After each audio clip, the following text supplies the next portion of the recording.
아빠. 뭐 이러구나.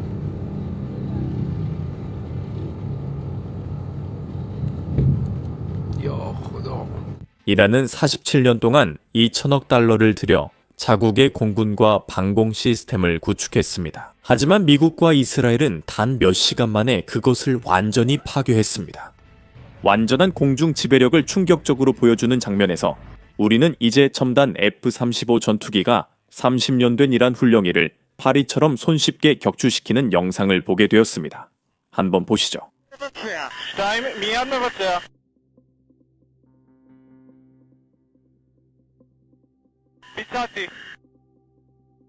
마타라 나플라.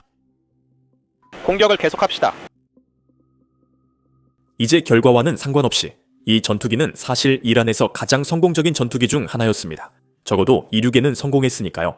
보시다시피 야크 130은 이란이 가장 최근에 도입한 전투기 중 하나로 2023년에 구입되었습니다. 하지만 이 전투기 자체의 설계는 30년이나 되었고 원래는 훈련기로 제작된 기체입니다.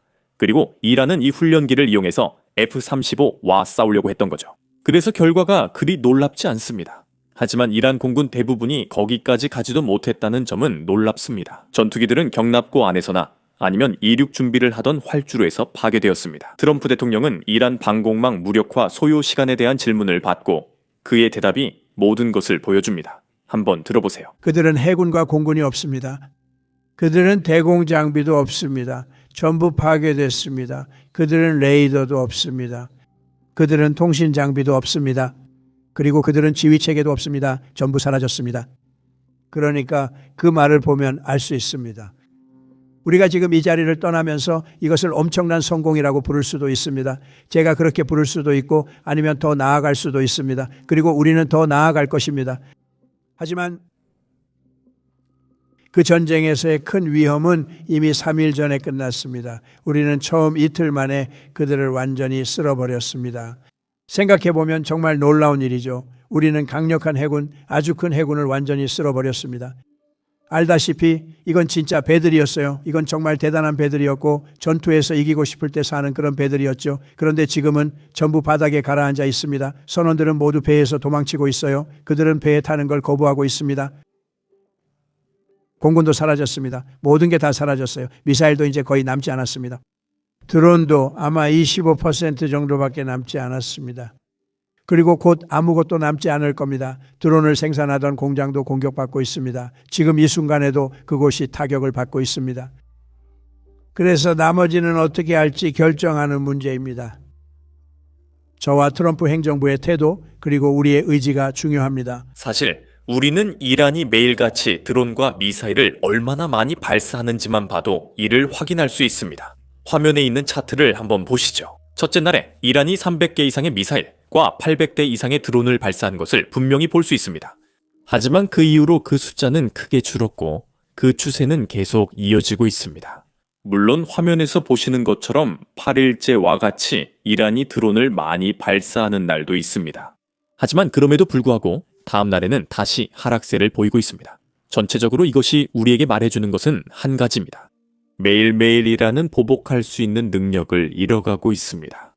여기서 우리는 케인 장군이 미국이 어떻게 제공권을 확보했는지, 그리고 이 제공권을 이용해 이란이 제3국이나 중립국을 공격할 수 있는 능력을 갖지 못하도록 어떻게 하고 있는지 정확하게 설명하는 것을 볼 수 있습니다. 한번 들어보시죠.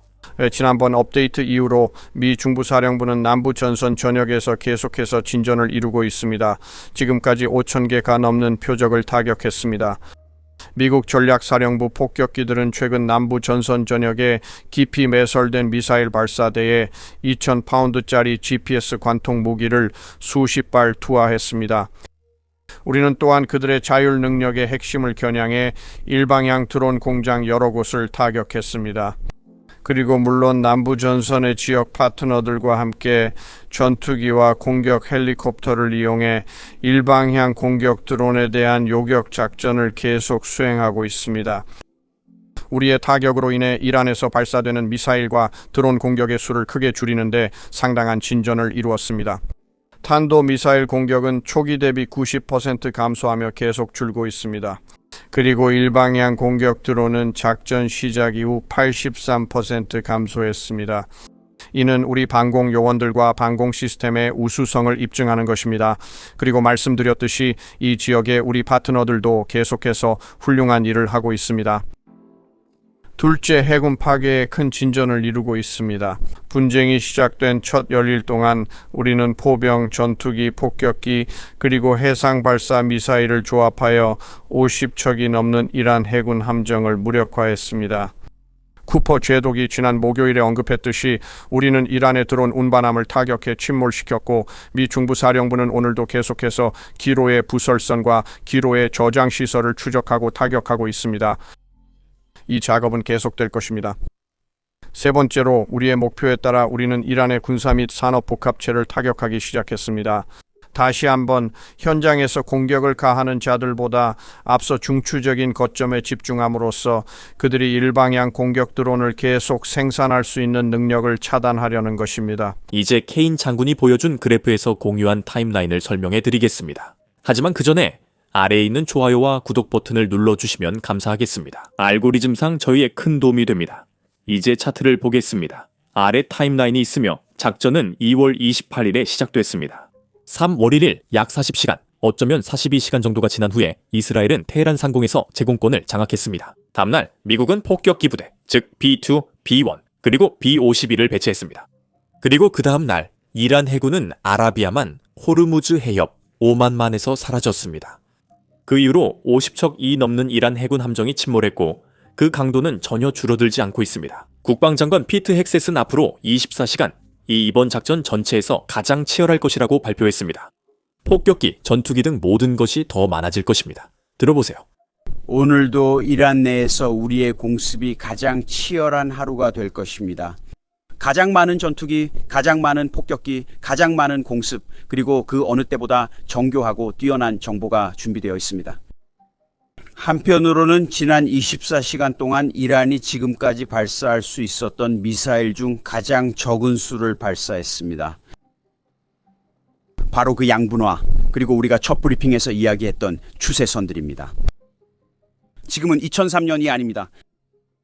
이건 부시나 오바마 시절에 봤던 그런 수렁 속에서 끝없이 국가를 재건하는 게 아닙니다. 비교도 할 수 없습니다. 우리 세대의 군인들은 그런 일이 다시 일어나지 않게 할 것이고 그런 끝이 없고 모호한 임무에 분명히 반대하며 출마한 이 대통령 역시 마찬가지입니다. 그런 시대는 끝났습니다. 대신 우리는 잔혹할 정도로 효율적으로 완전한 공중 우위와 대통령의 목표를 우리의 일정에 맞춰 달성하겠다는 굳은 의지로 단호하게 승리하고 있습니다. 이제 이번 기자회견에서 정말 흥미로운 또 다른 점이 나왔습니다. 이틀 전에 저희가 다뤘던 이란의 대규모 석유 저장고 30곳에 대한 대규모 공습을 기억하시나요?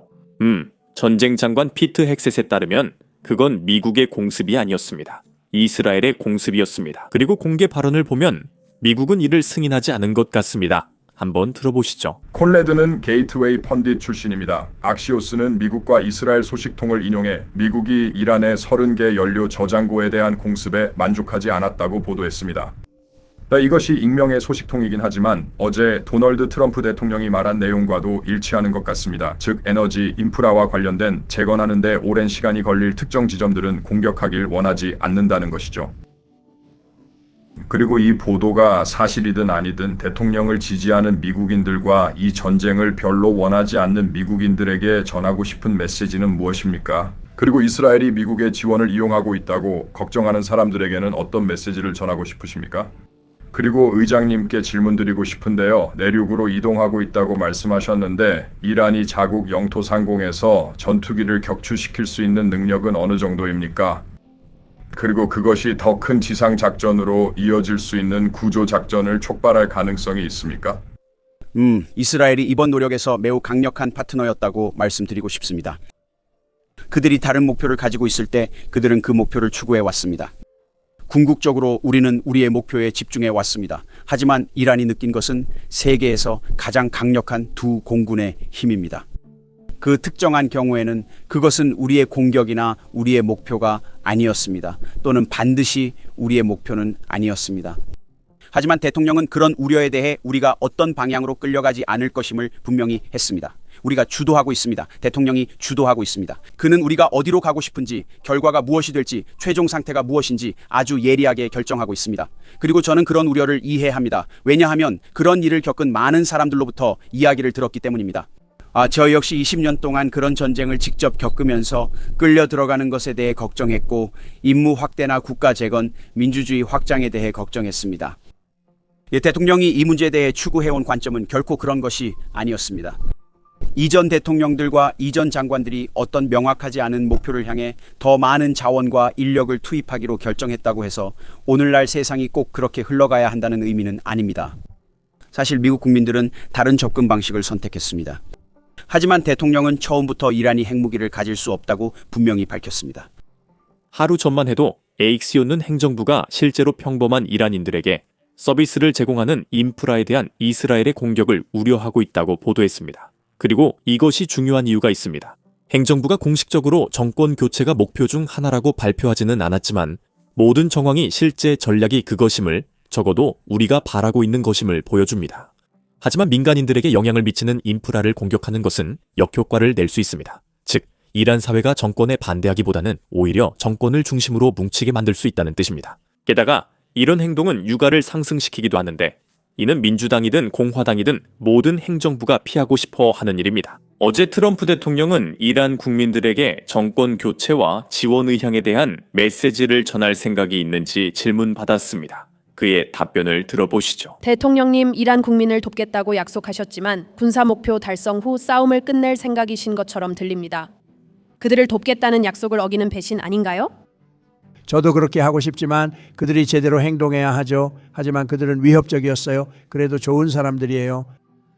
그들은 놀라운 국민들을 가지고 있습니다. 정말 놀랍고 똑똑하고 뛰어나고 에너지가 넘칩니다. 그들은 훌륭한 국민들을 가지고 있습니다. 저는 그들을 돕고 싶지만 그들이 도움을 받을 수 있는 체제에 있어야 합니다. 그는 새로운 최고 지도자 무스타바 하메네이, 이전 지도자 알리 하메네이의 아들에 관한 질문을 받았습니다. 그에 대해 어떻게 생각하며 몰아내고 싶거나 표적이 되었는지에 대한 그의 답변이었습니다. 그를 제거해야 하나요? 그가 표적이 되었나요? 새로운 최고 지도자를 말씀하시는 건가요? 그 아들을 말씀하시는 건가요? 이란의 글쎄요. 그렇게 말하고 싶진 않지만 아시다시피 저는 실망했습니다. 왜냐하면 그게 결국 나라에 똑같은 문제만 더 가져올 거라고 생각하거든요. 그래서 그들의 선택을 보고 실망했습니다. 마지막으로 그는 미국 입장에서 이란의 이상적인 지도자가 누구였으면 하는지 질문을 받았습니다. 그리고 그의 대답은 기본적으로 정권의 일원이면서 온건하지만 여전히 내부자인 사람이라는 것이었습니다. 그가 베네수엘라 공식이라고 부르는 것이죠. 여기에는 그가 왜 이렇게 생각하는지에 대한 그의 논리가 있습니다. 당신은 아야톨라의 아들이 아니라면 차기 이란 지도자를 염두에 두고 있다고 하셨죠. 그 사람에게 어떤 기대가 있으신가요? 방금 지도력을 언급하셨는데 내부 임무를 생각하신 건가요? 알다시피 내부적이기도 하고 생각해보면 영원하기도 하죠. 하지만 내부 인사를 선호하는 이유는 그게 잘 통하기 때문입니다. 제 말은 지금까지 베네수엘라에서 우리가 그걸 증명했다고 생각합니다. 델시라는 여성이 있는데 그녀는 나라의 대통령을 지냈고 매우 존경받으며 정말 훌륭한 일을 해내고 있습니다. 그리고 아시다시피 혼란은 없었습니다. 우리가 기억하는 것처럼 이라크에서는 모두가 해고당했던 적이 있었죠. 군대도 해고당했고 경찰도 해고당했고 정치인들도 해고당했습니다. 아무도 남지 않았죠. 그리고 그 결과 어떻게 됐는지 아시죠? 그들이 아이시스로 변했습니다. 우리는 그런 걸 원하지 않아요. 그래서 저는 내부 사람들이 맡기를 바랍니다. 이제 그들은 샤의 아들 이야기를 하죠. 그들은 다른 사람들에 대해서도 이야기합니다. 하지만 아시다시피 그 사람은 정말 오랜 세월 동안 그곳에 있지 않았습니다.